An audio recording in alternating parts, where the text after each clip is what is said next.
How is it going? Ooh, am I loud? Looks like I'm pegging. Anyway, hey, how you doing? How's everybody doing on this Friday night? A little late night. Hope some people will be with me. Those of us that are here will have a good time regardless. I am Aaron Archer. You found yourself on the Toy Armada on this Friday night where I mostly talk about toys and pop culture from a creative that created toys and animation with Hasbro Kenner for almost 2 decades. So we mostly talk about Transformers, and that's where most of my creative endeavors went during my career at that time with the big companies. And tonight we're doing a little bit something different.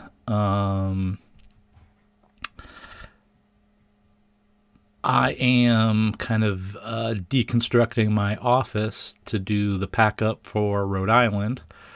So tonight it's a little funny because I have extracted already all my Transformers, and I kind of pack everything by type. So I've already extracted my Transformers and some other things. So there's kind of a whole new set of things on the shelf, and since things are bare, I just put up some paintings there. So a little bit of fun, a little bit of different tonight. But I've been going through a ton of stuff and just found some interesting things to talk about, things I like, things I've mentioned in the past on the podcast. So I thought I'd highlight them and, go at it. So let's see. So how is everybody doing? We got Timu and hey David, how's it going? El Kevo, Frank. I know I saw Windcharger and Bingham. How are you guys doing?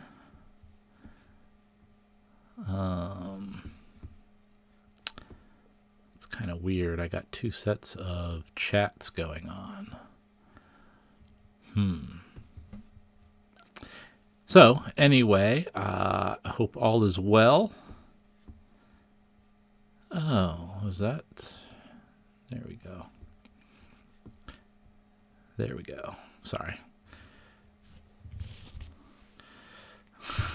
Hey, Ninjatron, how you doing? Good to see you. Sorry, it's a little late.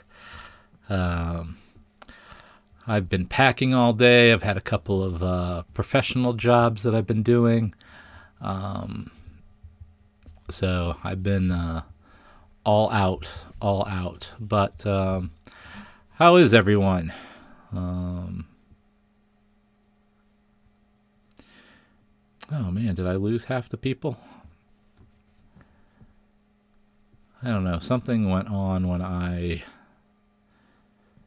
started the chat. I might have started a new chat versus what I pitched in the notifications. Anyway, yeah, so I am 2 weeks away, less than that to BotCon. I'm going to be at BotCon in Fort Wayne, Indiana. First time I've been since I guess the last Fun Pub official in, I guess, was that 16? Something like that. In Louisville or Lexington. I get them all confused. So I am excited to go back to that. Going to bring some artwork, some stories, some fun archive stuff that I find around. And, all on my way to TFCon a couple weeks after that in Toronto, where I'll be having the new sketchbook, which you can still get volume 2 at archermonster.com. But I'll have the third one, which I've seen the layout, and it's looking pretty good. We're almost done. We're going to lock it, and I am going to go take it to the printer next week. So that is what is going on. So busy time for me. Kind of strange. Pretty chill mostly, but a lot going on. So hope everybody's had a good week, a good couple weeks. like I said, with the move and everything, some days I just don't feel like putting everything together. Even that to talk, I got too much to do. So thanks for finding me here this evening. What do we got? I don't know about Baltimore yet. Baltimore is definitely on the possibilities for sure. I'm invited. But with the move to Rhode Island, going from Rhode Island to Baltimore has its own set of challenges to drive. You're going through the busiest thoroughfares you can go through. Connecticut, New York City, Jersey, a little bit of Delaware I think's in there. It's a nightmare. So to drive to Baltimore is going to be tough from my new location in a couple months. So we'll see. I am upbeat about it, so I don't want to be down on it, but I got to overcome some of my challenges there. So anything else? Oh, we got the word yesterday that the Galvatron from Armada recolor is out, so that's cool. It looked pretty cool. I don't have much to say because I don't have it in hand, but it looked nice to match again their whole goal of bringing it all together and matching the anime, which is the right thing to do. So more on that later, but that's exciting. That's exciting news that both those Galvatrons hit out. Hey Archie, Princeton Phalanx 59, how's it going? Dean Poole, how are you? T-Farmers 2002, how you doing? Always free on a Friday night. Awesome. I'm looking forward to seeing it at BotCon. Definitely. We will have a good time, maybe even get a meal. So definitely anybody that, is clandestinely, I don't know everyone's name by face, obviously. So if you do watch the podcast or even the Slag podcast, come on and say hi and tell me who you are on with all our superhero names here, and I can put a face with a moniker.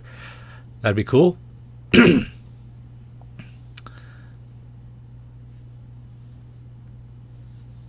Yeah, they'll eventually get to a Energon Prime. Fatimus Prime. We got to go back in the Wayback Machine on TFW 2005 and the Orson's World and find the original, my original use of the term Fatimus Prime. I got out ahead of that one. I said, you know what, this guy looks like a weird sumo wrestler. I gotta make fun of it before everybody makes fun of it, and I kind of feel like I got away with one there. Hey, Domino Paradox, Red, how's everybody doing? David, what's the chances I'm going to see you at BotCon? Slim. The older we get, the kids and everything else. I'm about 3.5 hours away from Fort Wayne here in Canton, so it's a great location for me to pop in and kind of do a different type of show. Gonna look forward. I'm gonna see some friends there, some toy dealer friends, and looking forward to it. It'll be nice after all this packing and everything else. It'll be nice to have something a little more chill and fun and not so stressful, hopefully. All right, David, I hear you. Well, if I see you, I see you. So I don't know. I got a chance to. I'm gonna pull out just all the randos. I didn't get something out of my garage I wanted to get, but I had breakfast with my good friend and mentor Rob Krause, who goes by R.A.K., who created Shakhan the Forever Man, which was a Sega game. For breakfast this past week, which was awesome. I've known him since high school, really, and then got to really work with them in college. But I got my Genesis Shakhan game signed. It's a nice minty one, too, and the actual game. So this is how I got my start working with this gentleman to work on this comic book, and he encouraged people to do their own thing. So yeah, it was good to have breakfast with him and get this signed, and that's why it's not packed yet. But these Sega Genesis games, man, look at these cases. They're awesome. I think you could really hurt somebody if you just banged on their head with that. Really funny.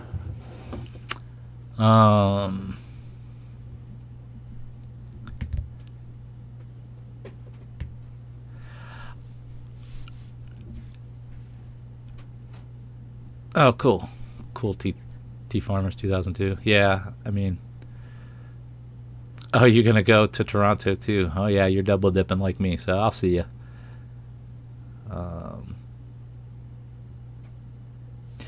Yeah, the British pound is a little down.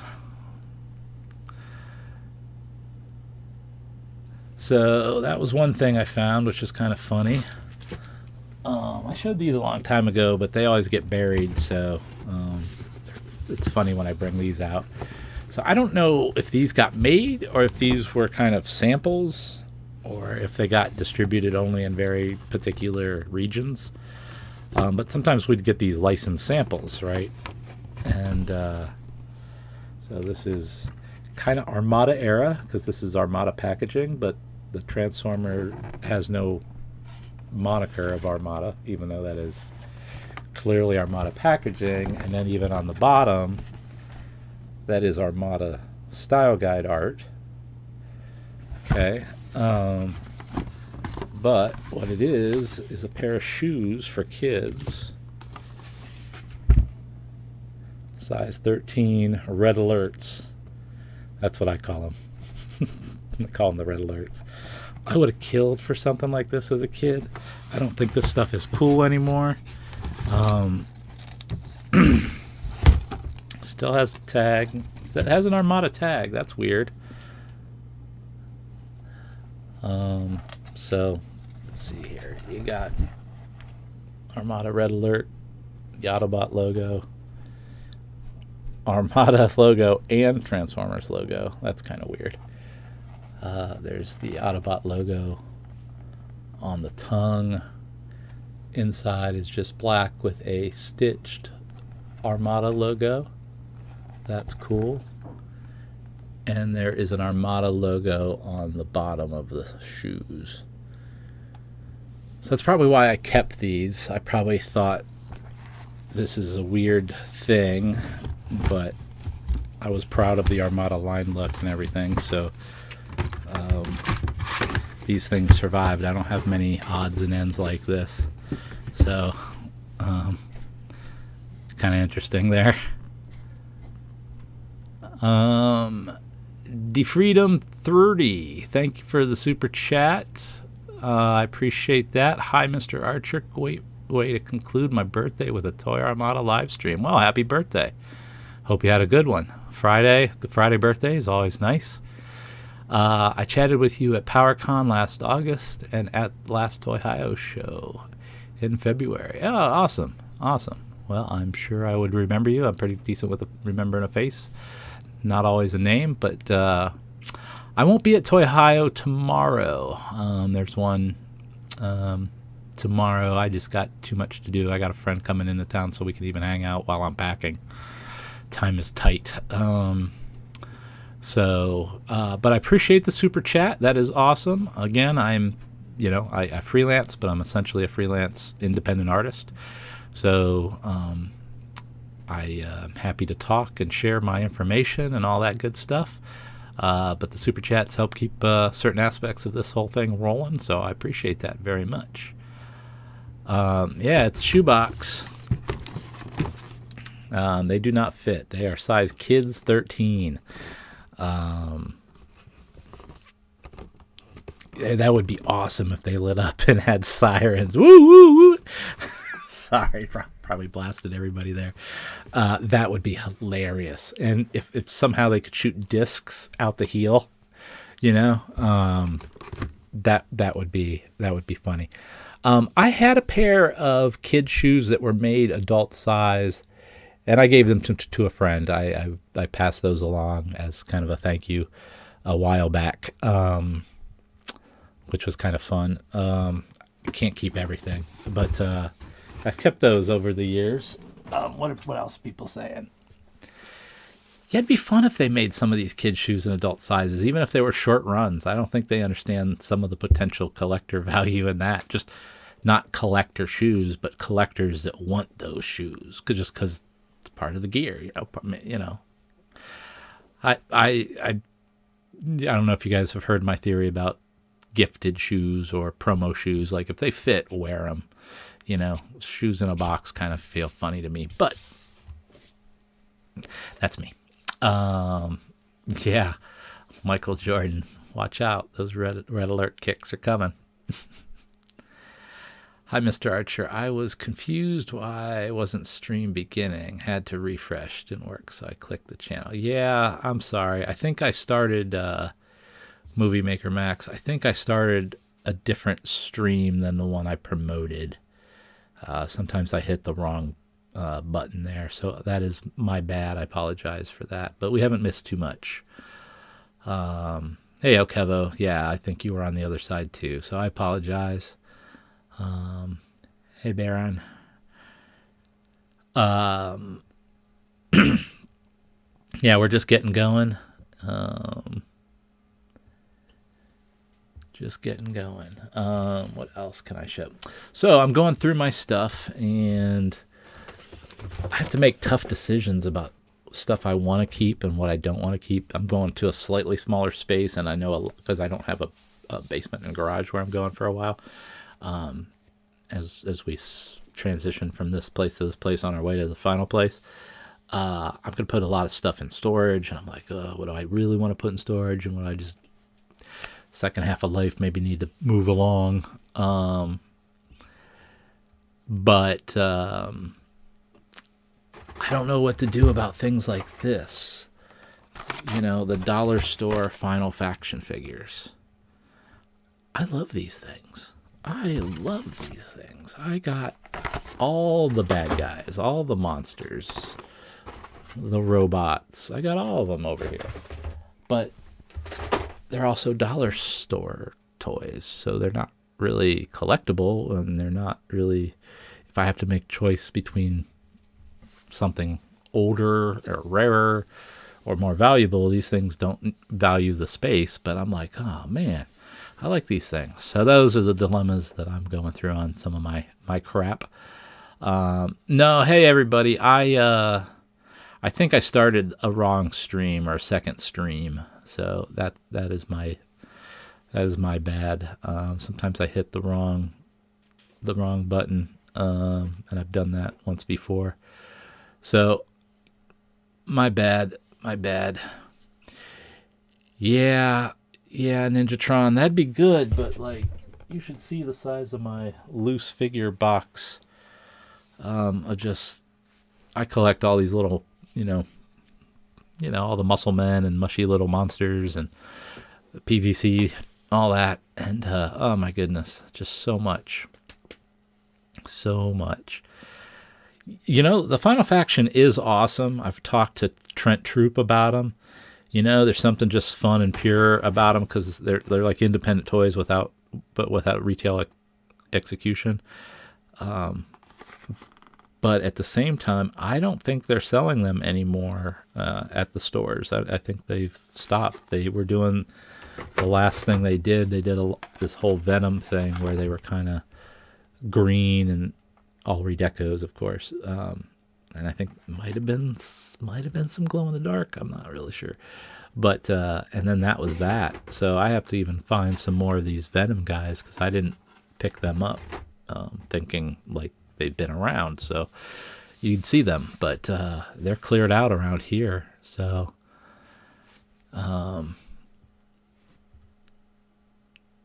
you know, there's something about them. I will give them all credit. There's something quality about them. They don't feel like the core.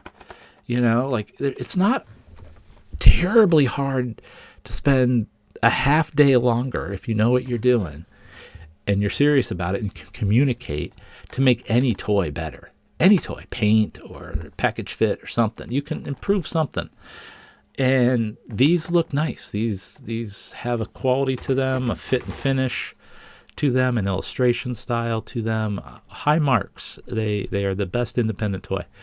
And they're better than the core and stuff. I don't know, I've played with some of them and they don't fall apart or anything. So I don't know if all the accessory stuff that they would sell is everything you'd want, but anyway, let me get back to this. Yeah, I got the comic too. I'm all in. I like odd stuff and people doing unique things. I think I follow the guys who create it. Yeah, well, I didn't have anything to do with them, so I don't know, from the collection of Aaron Archer's dollar toys, I don't think anybody needs to pay for that. My mom found an Energon pack in comics catalog while we were cleaning out the back room following a massive flood. Oof. Nothing was damaged or destroyed. Oh, wow. Sorry about the flood. Yeah, you got plenty of room, Wind Charger. Maybe I was thinking about that, contests or something. How do I move some of this stuff? Yeah, Muscle Man. I got a whole lunchbox of Muscle Man. I dig them. I was big into those as a kid. That whole garbage can mentality. Big Time Wrestling was big at that same time, so it all fit into the world, Didn't know anything about the anime and manga and all that, of course, but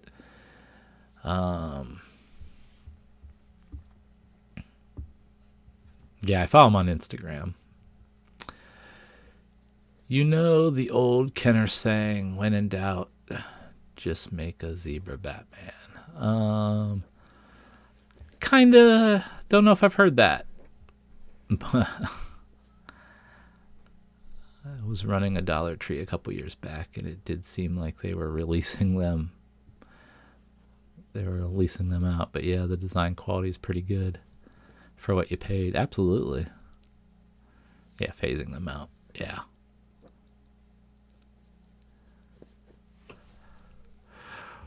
Yeah, well, you can say corporate greed, and that's an aspect of it, no doubt. But the bigger the corporation, the more people and facilities and economy of scale. So there's just more simplest way to say it, mouths to feed. When you're a smaller company, you're maybe working a lot harder, wearing a lot of different hats, and you maybe reap more of the benefits because there's fewer people in the pipeline.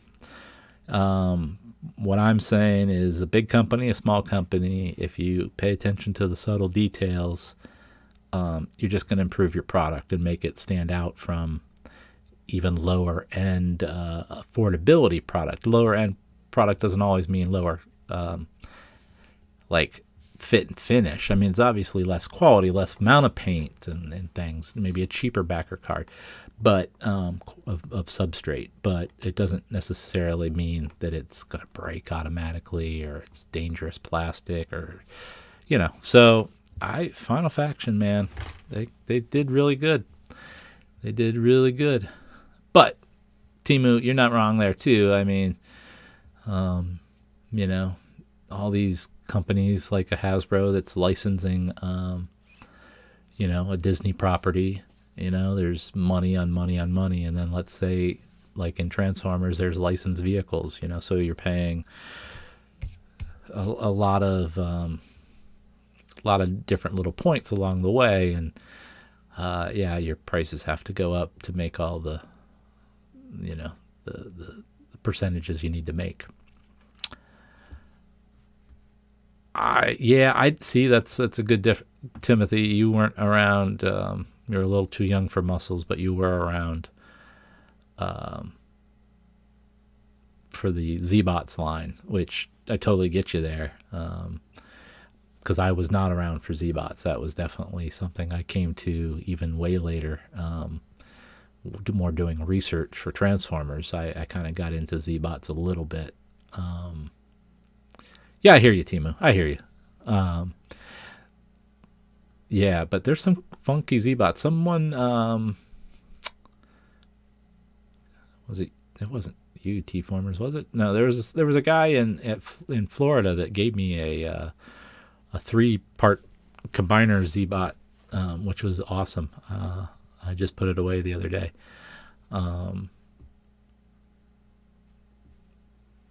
So, not bad.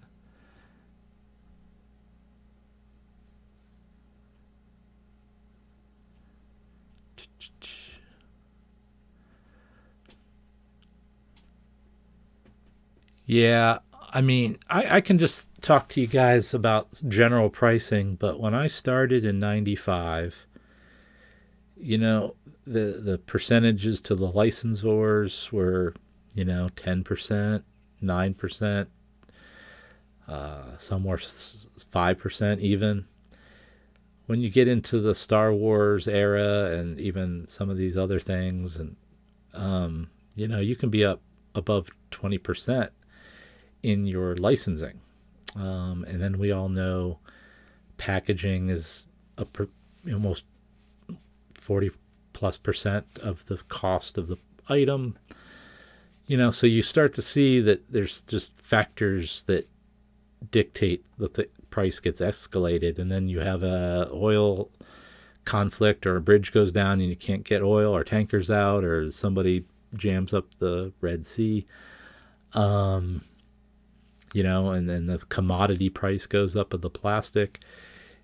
Things can happen, and there's just a lot of factors. That's all I kind of want to comment on. A lot of things can along the way change. So I saw licensor fees go up definitely over 20 years considerably. Plastic went up. So when I started, $10 was a deluxe figure, and a deluxe figure then meant an extra feature, had lights and sounds, or a mechanical feature, whereas $5.99 or $4.99 is where they like to live, and that had like projectile launcher, cloth cape, not a lot of paint, but capable paint, some sort of accessories. And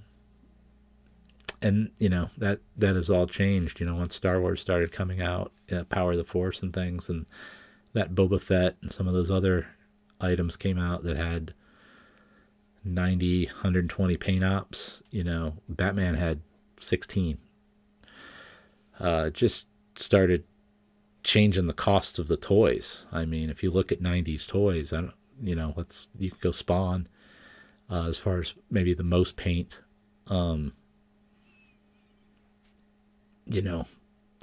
Just it's totally crazy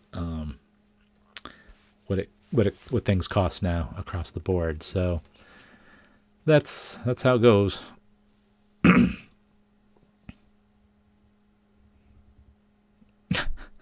Army hands. Yeah.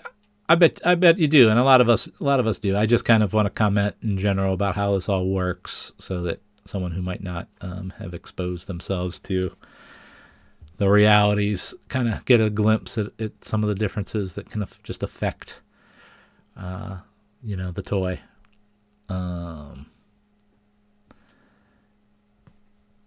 So that is that. So let's find something else. So, I'm making those decisions about, do I want to keep that? So I've talked a couple times about this bad boy.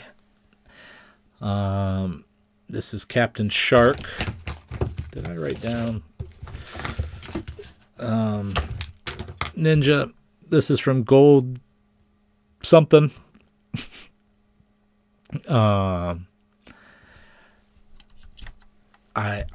This is like right up my alley. Like, it's a battleship,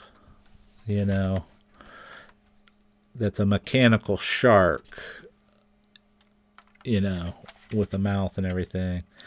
I love this style of robot. I had him displayed in robot mode, so I'm not going to transform him because he's old and frail. But look at that. Awesome design. One of my favorite transforming products ever.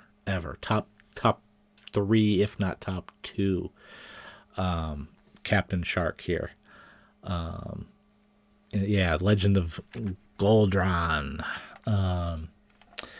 He comes with a giant rotating cannon that shoots tiny little projectiles. He has a train buddy that can become a shoulder bazooka. Just some of this was inspiring me. I've had these since before Armada. Takara sent these over at different points to see if Hasbro would want to participate in different things. So I actually got this from the Beast Wars guys when Takara sent a box over. So I've had this 25 years or whatever, or as long as it's come out in Japan. Love Captain Shark.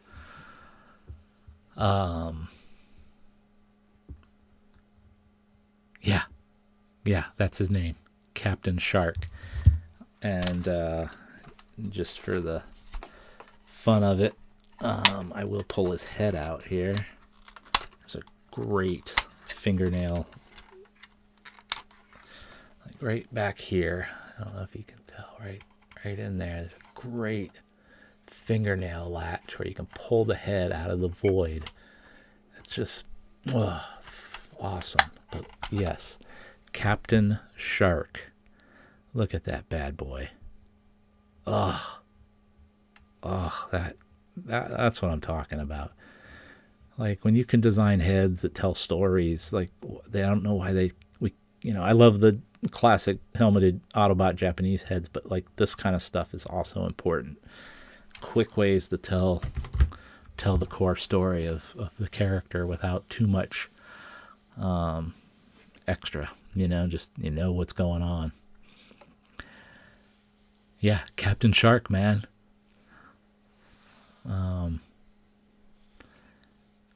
Yeah, eye patch robots are pretty good. What do we got? We got Demolisher. We got, is it Slug Slinger or Sharkticon? Slug Slinger, right? Yeah, because he's got the wild eye. There's a couple.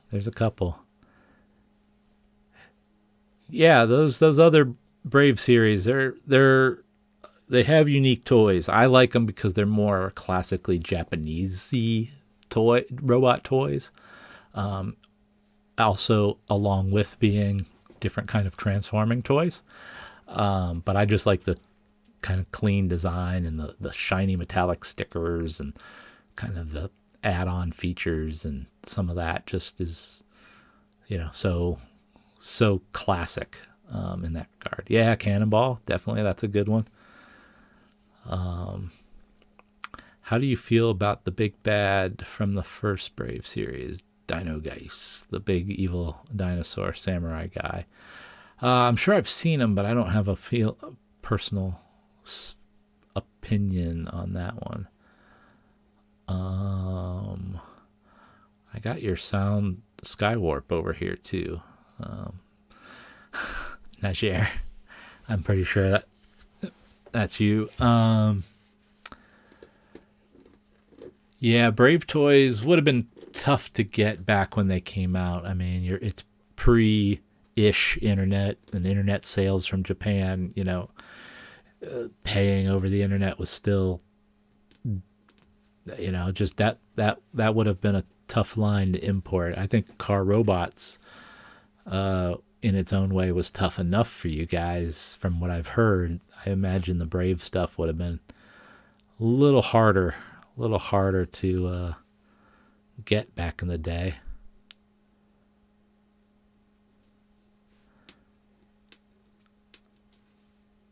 Cool, Rob. I'm hoping the Hartmans might be around. I don't know if they still participate or live around the area. It'd be cool to see them. Great guys.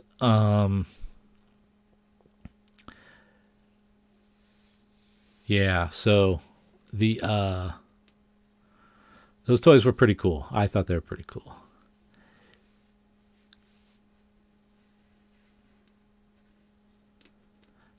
Yeah, BotCon's become a whole thing.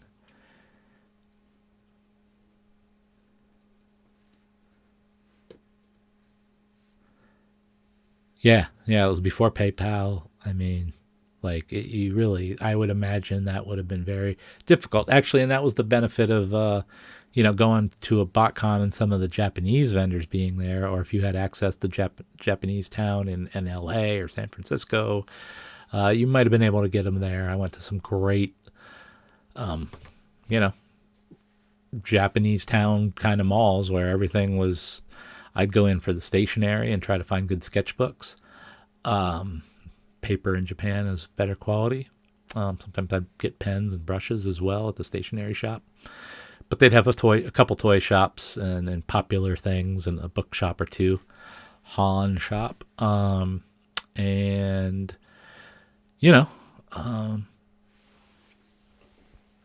I would try to find all kinds of stuff. But I never. I'm sure you might have been able to get some of that Brave stuff there, because that was the kind of thing you'd find Japanese Pokemon and Hello Kitty out the wazoo.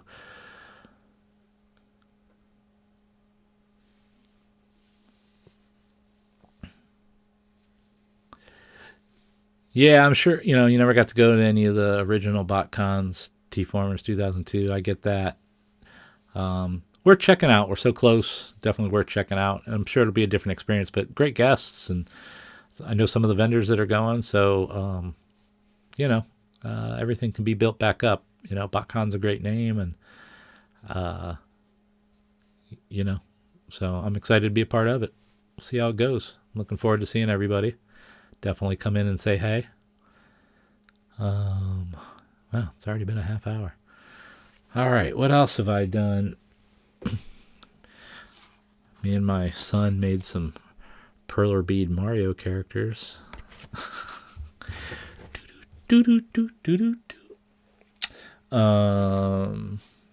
Might have seen this on the Instagram. Been working on that. Kind of a cool Cybertron. That'll be at BotCon. I'll probably be working on this at BotCon. Little tidal wave action. And I was going through my stuff, and I got a few of my boxes, and I was debating whether or not I want to do the Posca things on the boxes. Is that something people would like, you think? Anybody? Like, you want to display a box with a drawing on it? Or is that just weird and extra space that you would use your shelf better? Because otherwise, I'm just going to throw these boxes away. I don't know if it's a good idea to do something on it. So I'm looking for input. I may take it, may not, but looking for input. All right, let's look at something really cool.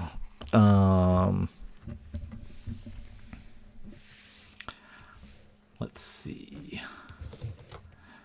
Throws money at what? At what? Which? At Captain Shark or the Planet Art?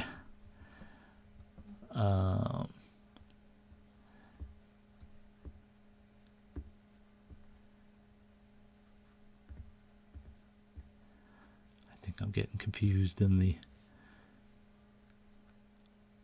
all of it.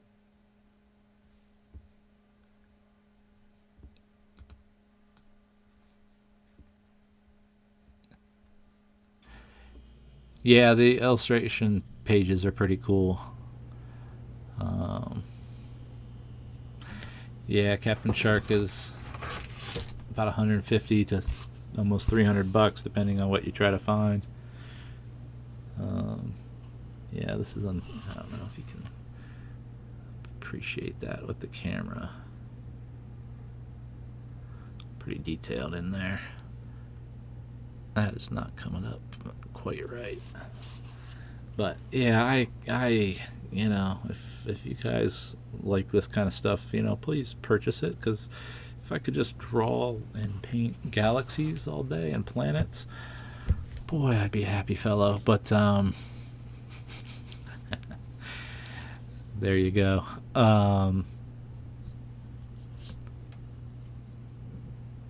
Yeah, I imagine the Brave stuff's would come back. I mean, it's an alternative universe of transforming robots that's officially made through Takara.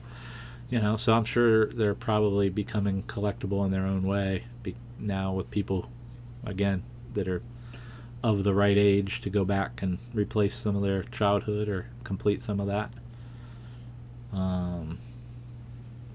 Alright, so this is the next thing. Hold on here. This one gets talked about every once in a while, so I gotta package it up special. But when I got married, I figured why not, let's have a Transformers cake topper, and I had a octopus kind of theme on my tie and octopus cufflinks. We were getting married by the ocean, all that good stuff. So I had a cake topper with Optimus painted to match kind of my tie and go black. We didn't have a Nemesis toy at this time. And then I even opened my Japanese, I think, Wonderfest RC here. And the story here is RC has her Carapace, that gas tank that's kind of a separate thing, and that was put off to the side in the box, and the guy at the wedding hall cleared the box out from under the table that we were going to put this thing back into, and it went in the crusher, and we lost half of RC. And then we got a little Minicon representing my first kid. So this is a custom-made Aaron Archer, designer of Transformers in real time, cake topper with a Hasbro custom paint job. So you can see the octopus stuff here kind of matched my tie. And there's the little Minicon, custom painted. We had a blue and a pink. So this it's kind of riveted down to the base, so it could just go right on top of the cake. So this is kind of, in its own way, a rare custom Transformers item that has real connection to the Transformer brand and was actually painted within Hasbro model department. So kind of wild. So I thought, before I put that away, I thought people would like to see what you might have seen a few photos online if you search, or I don't know if you've heard different people joke with me at different times about them or it. There's some more of the octopus on the arm there. So pretty cool, cherished item.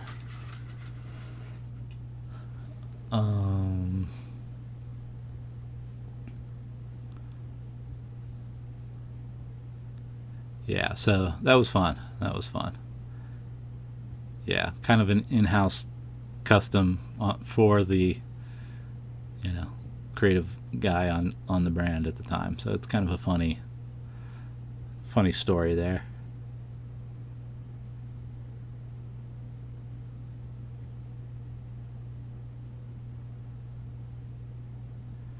Yeah, Octopus Prime. That's funny. Yeah, so yeah, it was nice.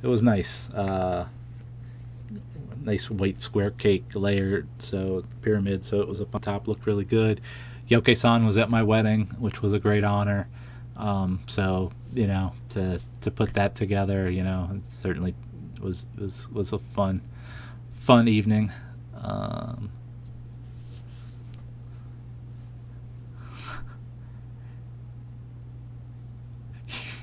No, I wasn't Optimus, so I didn't have to wear the backpack. Let's see, what other nonsense did I find?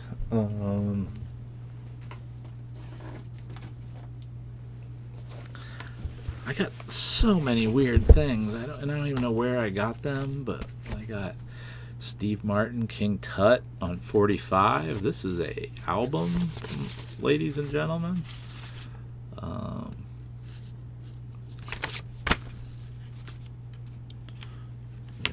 So crazy. I don't even.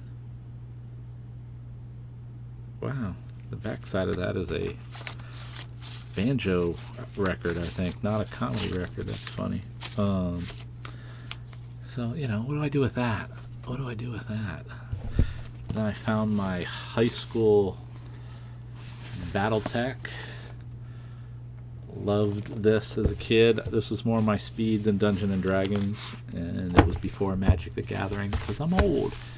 I just thought it was a awesome system, really easy to fight and battle.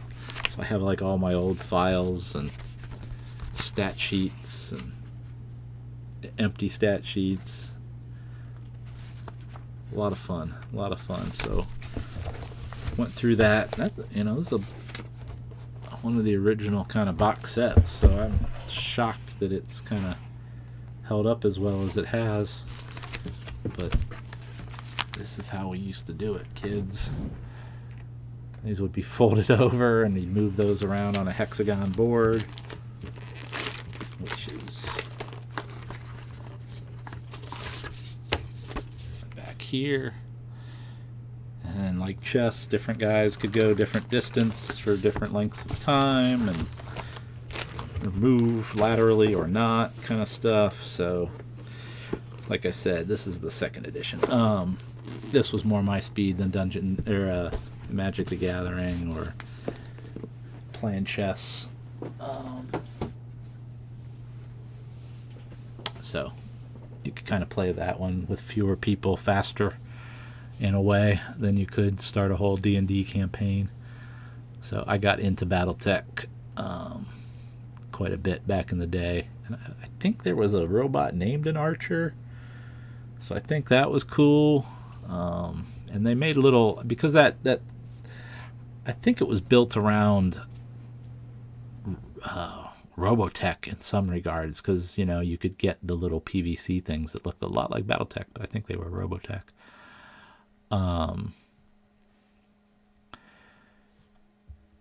Yeah, my first role-playing game was definitely Dungeons and Dragons, and then me and my friends shifted to the James Bond role-playing game for a little minute. Stuck with Dungeons and Dragons throughout, and then towards the end really got into the Star Wars role-playing games that came out in the early 90s, late 80s. Those were awesome. Simple, nostalgic, the right level of Star Wars for a starving fan base at the time. Those books were great. That role-playing system was pretty good. It was, we worked with it.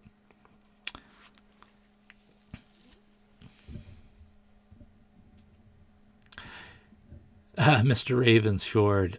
Aaron, growing up, my dad worked for Coca-Cola, and our household was a strict only Coke products allowed rule. Was there a similar household rule in the Archers when it came to your toys, the kids' toys? A little bit. When I worked at Hasbro, I wasn't, Barbie didn't need to come into the house kind of thing. But I bought plenty of every brand at this point. Where that kind of attitude came up with me, and it wasn't with my kids, it was with my employees and colleagues in some regards, that I really mentally treated the promotion of the Transformers brand not quite as a sport, but a serious endeavor.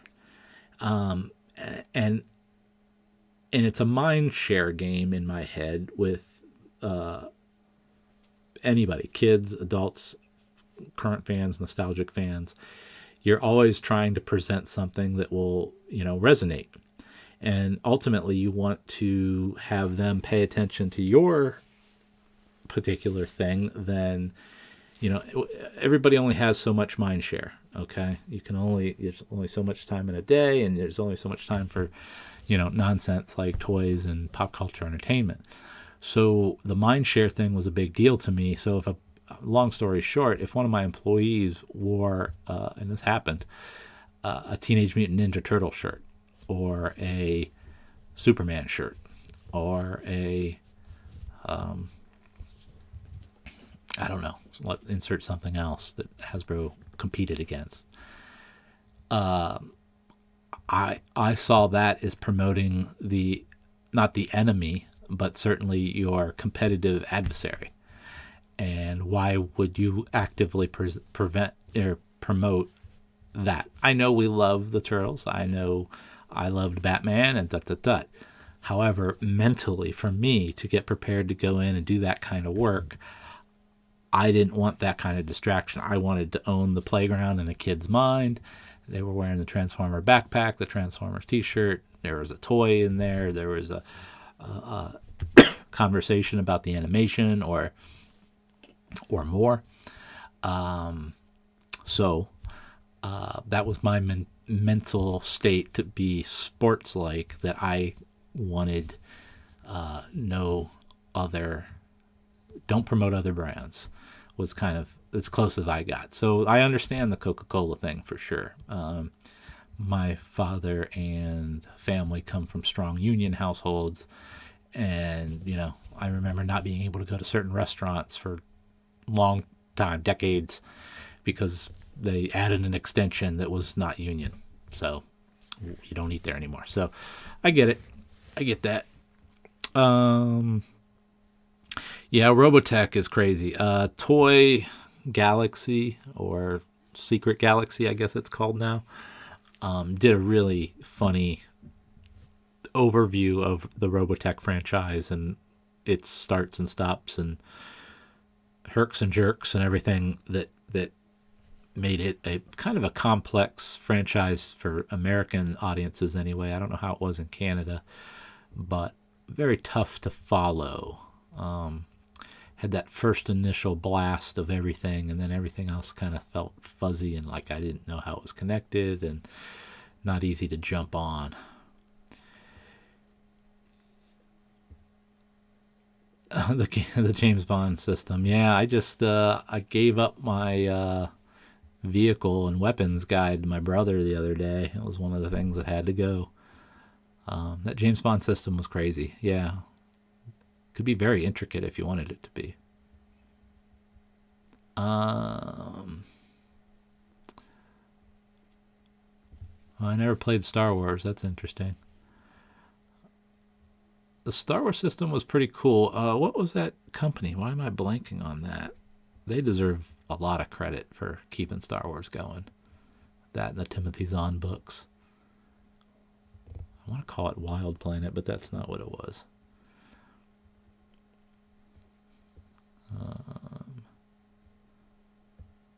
West End Games, yeah. It was super easy. If you were into the universe of the creatures of Star Wars, it all made sense, and Jedis and bounty hunters and the Imperials, and it was just fun. It was pure Star Wars. I don't want to get off on a diatribe, but wasn't trying to figure anything out, wasn't trying to connect to story points, and it was just, you're in the universe and you're doing the thing. And yeah. Hasbro Aaron retiring his Batman shirt to the rafters when Hasbro lost the license. A little bit. I stopped drawing Batman. Yeah, I did. So I don't know. That was just, again, you got to motivate yourself different ways. It wasn't like I was like, we were really in a battle with Teenage Mutant Ninja Turtles. I mean, we are, but not that I need to make it personal or anything, but for my motivation, it was like, let's make our brand shine today brightest, yeah,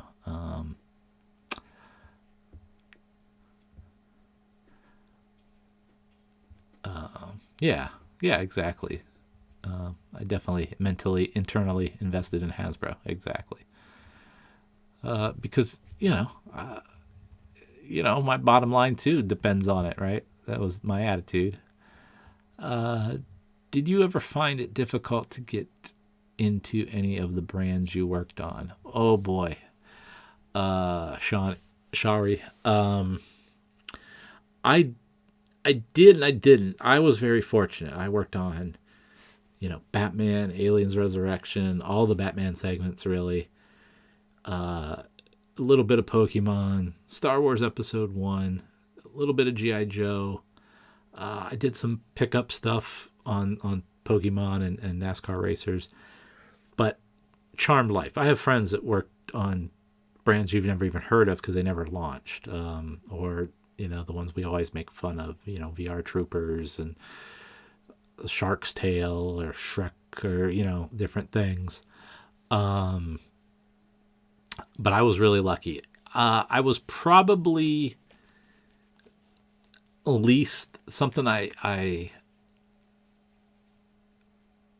wasn't as into, I guess, because I just couldn't mentally get there, was probably Medabots. I liked Medabots, but I just couldn't shift from Armada development and all that I was doing to Medabots. I was in charge of both, but that heavy lifting was helped by a couple other great designers.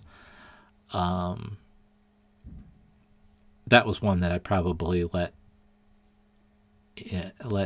happen however it was going to happen. I really didn't drive that one as much as I was probably supposed to. So I guess that's probably the best answer I got.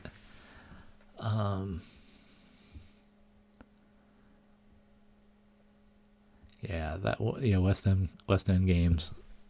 Highly recommend checking it out if you can. I'm sure it might be digitized or something by now. It's really interesting that you wanted that focus on Transformers from your employees. We work on all sorts of brands where I work, and that mind share can get overwhelming at times. Absolutely. And it was not it motivated me, but I had kind of a busy, important role for a number of years. I don't want to overstate it, but can't understate it either. For my time at that point, I needed the blinders on and I needed to stay focused, so it just helped me. But it wasn't going to make the house fall down either, to be fair. But I kind of used it to get everybody to be thinking about our brands as much as they enjoyed other brands. Eric Siebenhaler has a huge He-Man collection. He loves He-Man, and I didn't give him too much crap about that. We all like what we like. But internally, I don't know. NASCAR racers. They were fun. I just did the pilot costumes and stuff, some helmet designs. And as far as Pokemon goes, that was kind of a catch-all role I had for a little bit. I only did the Rocket twins, which is kind of cool to have done. Don't get me wrong. But that's the only two Pokemon characters I did. They were the ones that were kind of like with very much the style guide. I think their legs weren't articulated. They were kind of big PVCs, for lack of a better term, because they look like the style guide where their legs are together. Yeah.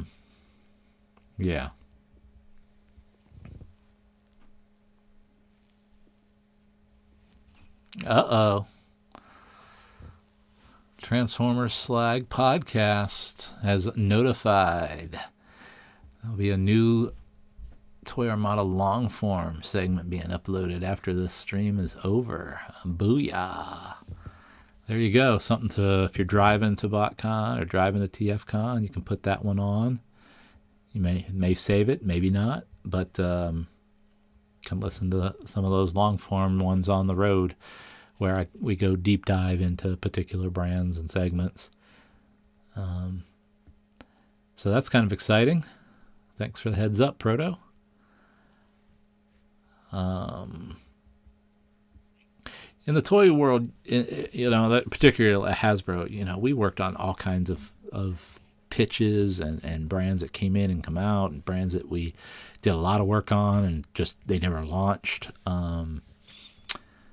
The one I think of, I don't even remember the name of it, but the Henson Company had some kind of space pirate puppet show, Muppet kind of show, and kind of Mad Maxy in space, a little softer than that, of course.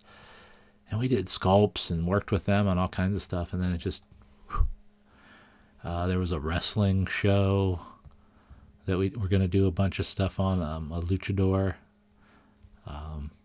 thing. That show came out, but we didn't do the products. I was big onto that. Los Luchadors? No, that's a band. I'll have to think of that one. But you work on all kinds of stuff. Some is just in and out, and it's fun or not. But you get past it. Not everything is a year in and year out G.I. Joe, Transformers, Tonka kind of thing. Professionally unprofessional reviews. Did you have any involvement in G.I. Joe ever? Oh yeah, off and on throughout the years, and then I led it towards the end of Sigma 6 and Real American Hero, and introduced a few characters, only designed one, Scalpel. So yeah, I definitely did some G.I. Joe. Came up with the Dark Master. Partially. If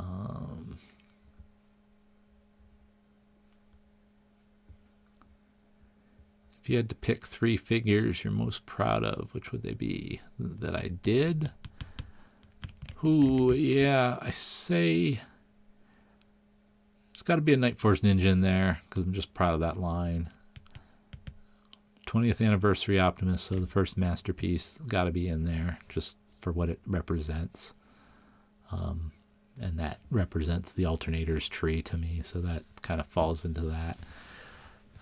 Third, oof, I'm not really sure. I'm not sure I always think like that, so I don't always have a list ready, but because to be proud of a toy, I want to be proud of the item and the toy aspect as well as the success of the item. So Armada Optimus might be up there. Unicron maybe.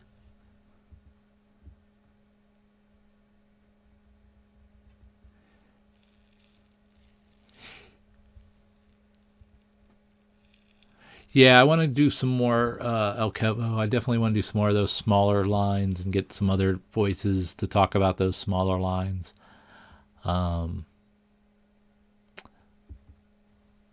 And I know I've been teasing some guys for quite a while, but I got to figure it out. Yeah, so that's good. That's good. Where are we at? Okay, we're at 11:30, so we've been at it almost an hour or more. What else do we got? Do I have anything else that I'm pulling out? Oh, and then one last thing here, I guess, is one of the last big things. I had a stack of things I took to conventions last year, was trying to sell. They're interesting, but not my kind of stuff, just clearing out stuff really, but interesting things, just not for me. So I made a trade with my local guy, Cliff, at Happy Pappy's. I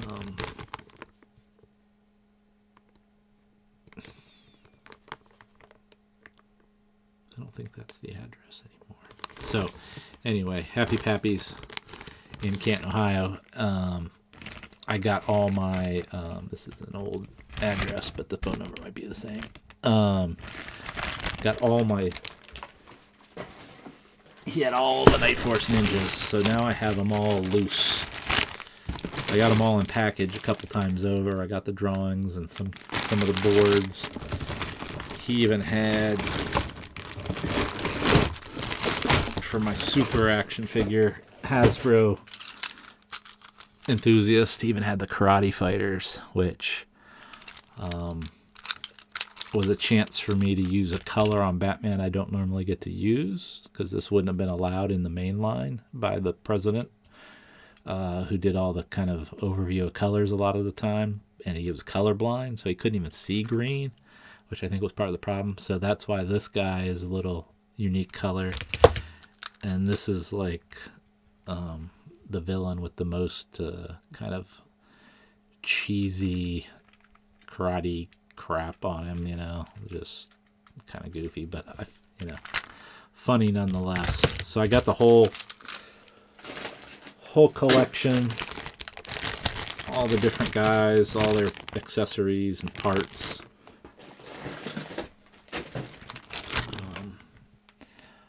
So I did everything with another guy on that line and pitched it in and sold it in. So I'm really excited about that. So that was cool to make a good trade. So I got rid of a box of stuff and got stuff I could use for my mini movie that I want to make about that.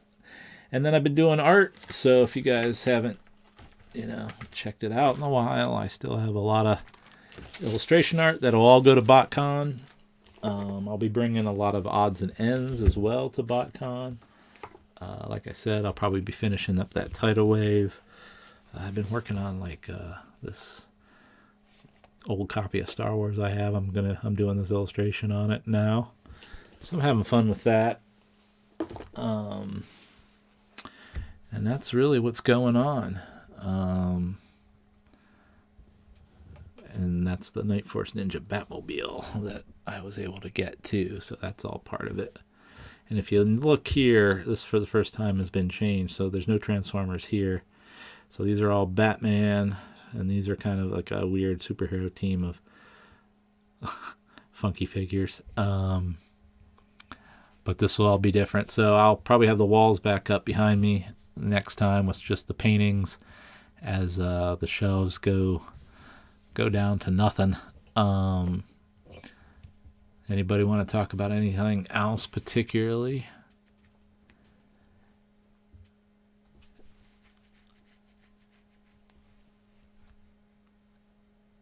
Shari, we were just doing our jobs. We wanted to do our jobs well. We were working well as a team, both East and West. And, I think it shows when you're working well. Like I was talking about the Final Faction figures. When you look carefully at what you're doing and make an effort and have the time and people believing in you, you can do some great stuff. And Takara and I and Eric and a lot of other people, were able to do that. Yeah, it kind of has that vibe, doesn't it? Green Lantern Batman. That's funny. Yeah, green wasn't an easy color to use on Batman. The figure. And a lot of his villains are green as a result of him being dark, So Poison Ivy and Riddler and Killer Croc and Ra's al Ghul and, on and on. 354 PMS green. That's how often the green got used. Look it up. I hope I have that right.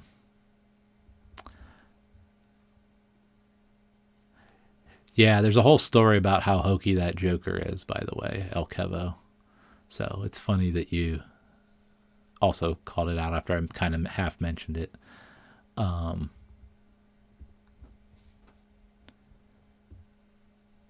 And I'll tell that story on the thing. Is that a Ghost Rider in the background behind you? It's kind of it's a glow in the dark. I don't know if this. Yeah. It's just a skull painting I did. And it's kind of glow in the dark. Kind of looks like it has lightning all around it, not necessarily fire. But if it's kind of like this guy or this guy here, and this, I kind of do carny art if I could get away with that, like stuff you would see at a horror ride at a fair. Some of the black light or fluorescent art. I love that kind of stuff.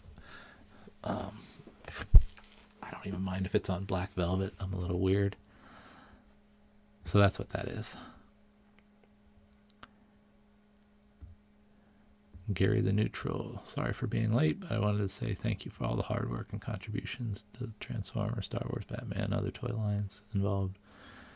I appreciate that. Again, we got paid to work hard, and we brought our creative efforts to bear. So I try to stay humble about it. One of the things I used to say that with me and my friend Steve Bono, it's like, we didn't know where these products were going to go and how they'd be received. You don't get any back end feedback other than sales, which doesn't necessarily tell you about the love or commitment as a kid that, how some of these toys, affect us, right? I have my versions. So we always used to kind of joke, if like someone's in college and they're talking to their friends and someone goes, "Hey man, do you remember that karate fighter Batman that was green and black. That was like the only green Batman. And whether they're drinking or partaking or just hanging out talking about good old days as kids, that was the measure of success. Was it was a collector item? Not did the item become $100 item, but did people remember it for what it was? Do you remember that funky, Total Justice line where it looked like they were skinned because it had so many muscles? That was crazy. That's good enough. That's success, right? As a kid, you're just playing with this stuff. But if people remember it down the line, even in that passing way, that's success. Now, you guys, you're elevated. You're dedicated to the format, the plastic, the collectability, the lines. So you're a little different. But even if that was how we measured what success would look like far afield. Wow, Kevo, $20 super chat. Thank you very much. Can we get your thoughts on the current Legacy Wave compositions? 2 Triformers, 2 Blue Sports Cars, 2 Galvatrons. A lot of the sameness in waves seems strange. I'm wondering, that happens from time to time when maybe something dropped out and they had to put something in there, and they're doing a really good job. In my day, we just would make a red sports car and swerve. Here's a swerve. They're being a little more tactical about what comes out and how they change them and the names they give them, and really want to have something to talk about with as far as the history of the character. So I think when you say Triformer, which 2 are you talking about? But I imagine it was a confluence of just all of them kind of came together at the same time, and then something may have dropped out, or they got, delayed, or something got leaked in the wrong order, maybe. But it is odd. I don't imagine that will happen again.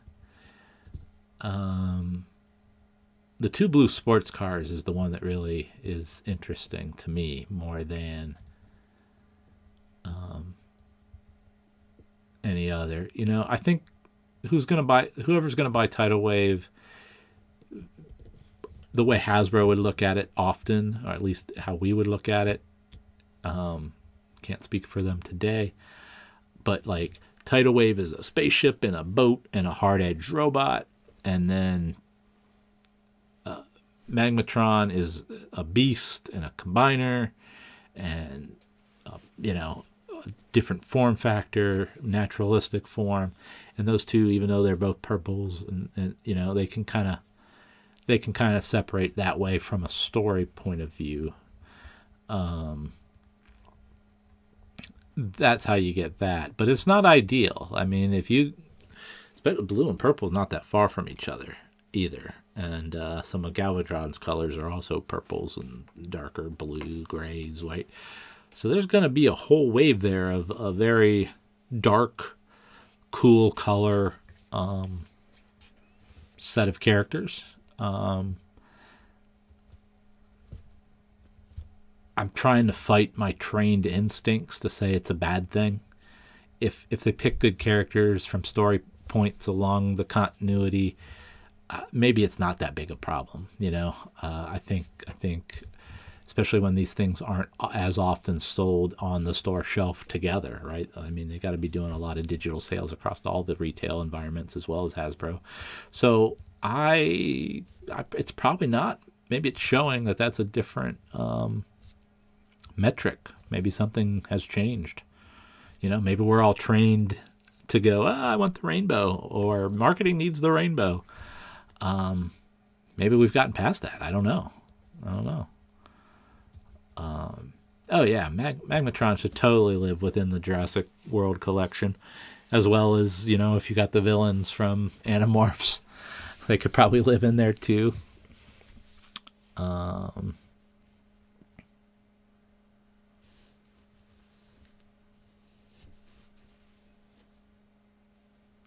Yeah, the legacy, the stuff without the story.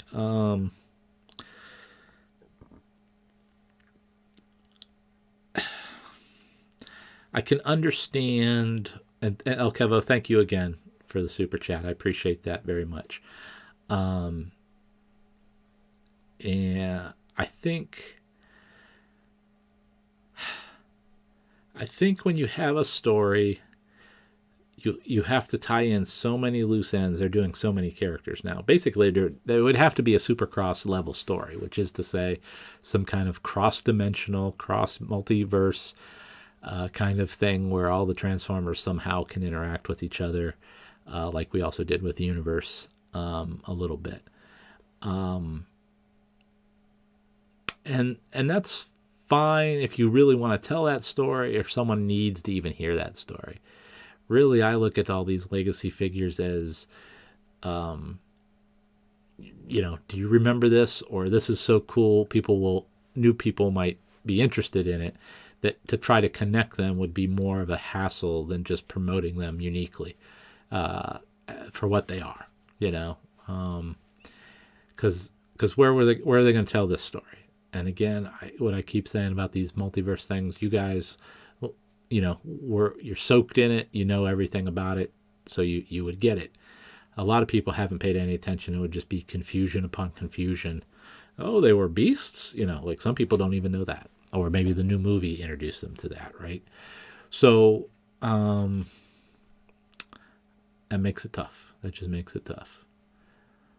But at the same time, I wish there was a Star Wars crawl level of story that says, in the center of the universe, sparks find themselves from time to time pulled together to, insert toy reason to have a story here. So that there was at least something holding it together. But again, that's maybe old thinking, I'll have to start, I got trained in the mid 90s and so on. And, sometimes you got to realign with the modern sense of things. Maybe we're seeing that in real time here.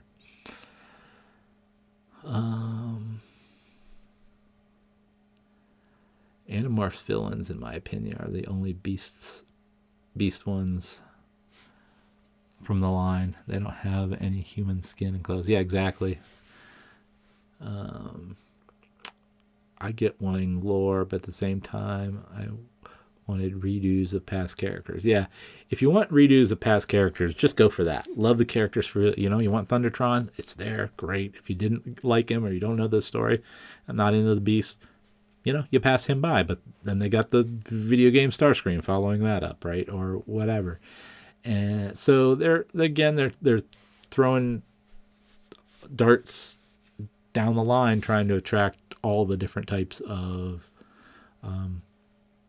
fans wherever they jumped on at any point. But then trying to tell that full story, just it's more work than is needed, quite honestly. Again, that's the kind of thing that if a, and it's almost too old school here too, but if a comic series, tried to make sense of that, but I don't know if it's necessary. Universe 2003 will always be my favorite toy line, and it's a shame the line didn't do great since it had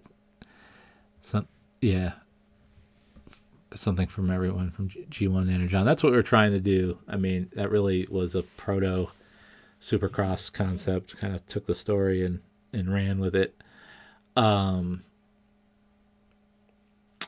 It wasn't meant to be, Transformers were selling well. Some retailers wanted more items, so we kind of carved out a little segment. That's all it ever was. So it never got the full, that was as much, having that internal drawing that Marcelo did was about as much storytelling as we got, right? I think that what changed is that the adult collector or buyer is far bigger now in relationship with children, at least enough to not worry about the sameness in a wave. I agree with that. But I wouldn't, what I would, make sure that we all understand is, the adult buyer is the priority in plastic toys that of a certain style, because kids have left it by the time they're 5 or 6 now, right? Maybe even not even to 6 at times, unless it's something heavily promoted or engaging to that one specific type of kid. They're onto digital devices and things, so the market obviously has gone more collector as kids have just gotten out of plastic tchotch, right? Almost no other way to say it.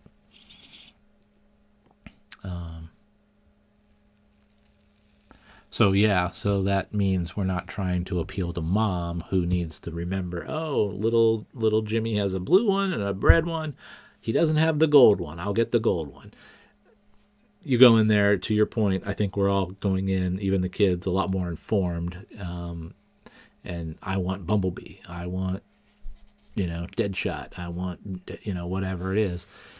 That could be true. That could be true. I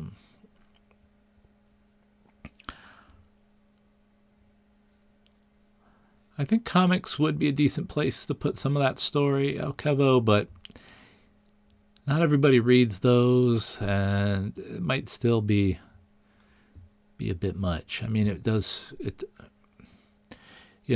on that far end level of like almost the type of thing you see in a fan fiction, right? Because it's so over the. How do you connect every segment of, I don't know. Boy, I'd really have some crazy brainstorms trying to figure that one out, though, if I had to.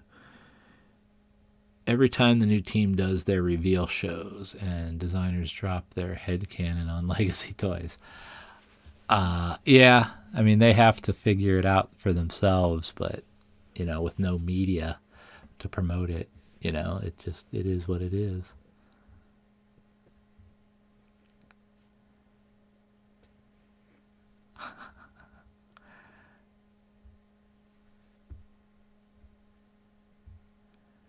I'd like to know how many different packaging designs did Armada go through before Hasbro picked the one you got. Packaging designs, the way we did it back then anyway was we kept the RID Transformers iconography, but then we had the drop down segment where we had where Robots in Disguise was written. Wanted to change that to whatever Armada became.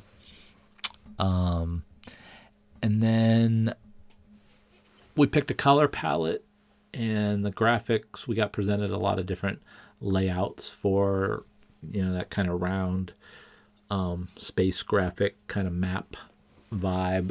To me, it felt very much like the old school Kmart slushy logos, that red and blue. So there were different, we always looked at it as components. So we looked at the insert component that had the name, the silver. We looked at the logo, we looked at the background, we looked at the font, typography. So each one of those elements had 6 to 12 plus options or variations. We debated, do we hang this sideways? All that stuff has to be figured out. It's there's a lot of things in a toy line if you are fully functioning at a place like a Hasbro or a Mattel or a Lego. There's a lot of little details that really, really matter and to how things get presented. And so I don't know how many iterations things go through, but we definitely had all kinds of discussions about the color intensity for Armada and the type of vibe we wanted. How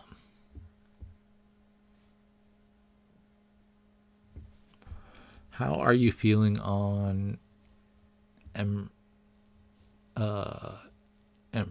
Zeron? I don't know. I'm not sure I know that character or whatever that is. I got to do some research on that. I'm trying to get the old BotCon 3H piece machines in Universe Comics. They are rare and pricey. They can be. Yeah, I used to have a lot of those. I do not anymore.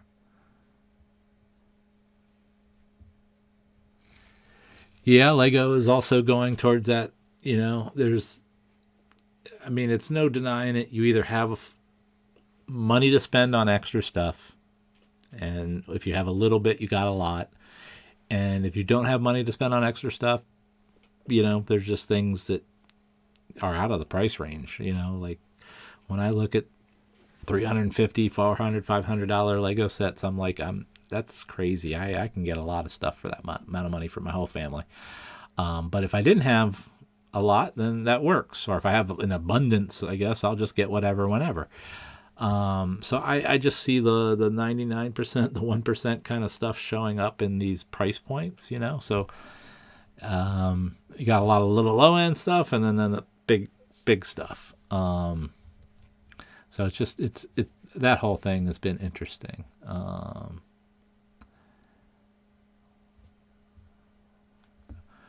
All right, DeFreedom30, how are you? Thank you for the $10 super chat. Just purchased the Shaycon figure and the movie Optimus Prime instruction sheet. Congrats on your upcoming move. Oh, I appreciate that. Thank you. That's great. I appreciate you. That gives me the weekend to do something else.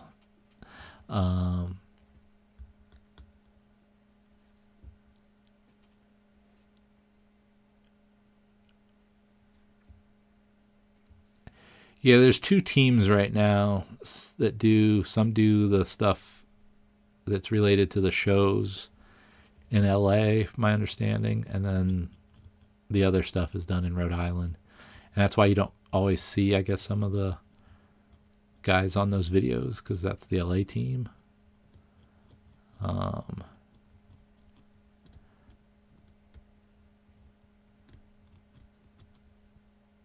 But I can't really speak to that because I'm not really entirely knowledgeable about how that goes down.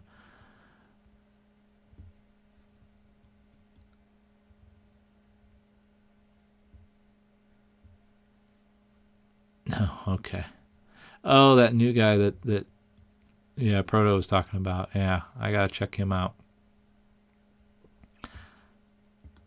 See, that's even a deep cut for me. Again, my job wasn't to have a full knowledge of the brand. It was kind of to bring the new sizzle to the brand. But it's great that they're bringing.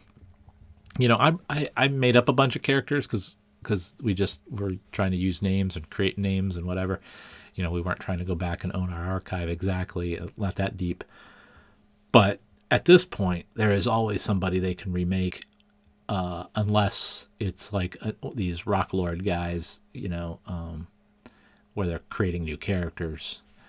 But at a certain point, no matter what segment you're doing, there's got to be a name that exists that you can echo. But yeah, I gotta check him out.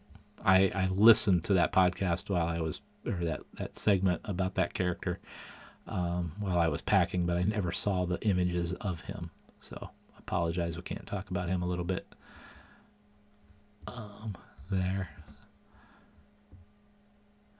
So thank you again, DeFreedom30. Am I saying that right? DeFreedom30. El Kevo for the super chats. I appreciate you. They come in handy. Definitely appreciate you also for the sale on the website. So archermonster.com/shop is always good. Again, Proto announced that we got the long form coming out, where I think we focus on 2 current characters coming out. So we got a little bit to talk about there. So pretty timely, as well as, again, you can listen to this on your way to the various conventions if you can hold out a couple weeks. Not that I need you to hold out, because more people that watch the better. So again, please like and subscribe and that good stuff. Did I answer everybody's questions that had to get them in today? This thing really does fast forward as you guys are talking, so I do miss a lot. I apologize for that. So again, next week next time I'm sure I'll be a little more closed up. A lot more stuff will be in boxes, and it'll just be big paintings hanging out. And that's what's going on. So I appreciate everybody coming. Proto, thanks again for keeping us up to date on the new stuff coming out. And Movie Maker Max, thanks for all the good conversation. Shoddy, David, always good to see you. Wind Charger, Ninja, you were a little quiet today. T Farmers 2002, Red, everybody, Timu, got a good crew here again today. Domino, I appreciate everybody's conversation as I deconstruct my things, as we find this wacky stuff to talk about. Oh, you can see my Shogun Warrior poster. Here's my Takara boxed